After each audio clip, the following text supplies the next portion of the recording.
C'est fascinant quand je vois les Occidentaux, certains Occidentaux, des Nord-Américains, célébrer naïvement la mort de Khomeini. C'est très fascinant. Parce que laissez-moi vous rappeler qui ce monsieur est, en fait. Le monsieur que vous avez abattu, pour simplifier, il représente Dieu sur terre pour cette branche de l'islam, qui s'appelle l'islam chiite. Parce qu'après Dieu, c'est lui. Écoutez bien, vous venez de tuer le représentant de Dieu sur terre pour une branche de l'islam qui est pratiquée par entre 150 et 200 millions de personnes dans le monde, l'islam chiite. C'est très important que je vous mette en contexte. Imaginez en fait que le pape soit lâchement assassiné. Que croyez-vous que les extrémistes chrétiens feront? Posez-vous la question.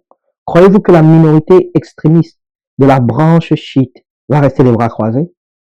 Parce que vous venez de commettre ce qu'on appelle un quasi-blasphème. Une attaque directe envers leurs croyances et les représentants de leur Dieu.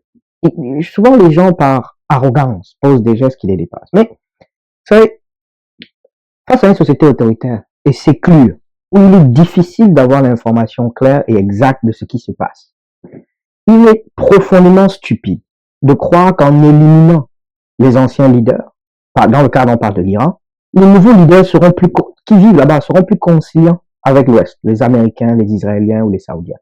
Il faut être profondément stupide parce que dans ce type de société fermée, les jeunes grandissent avec une idée de qui est l'ennemi. Premièrement, ils grandissent pas dans l'abondance. Vous comprenez? Beaucoup sont orphelins de pères dont les parents ont été tués par un missile israélien ou un missile américain.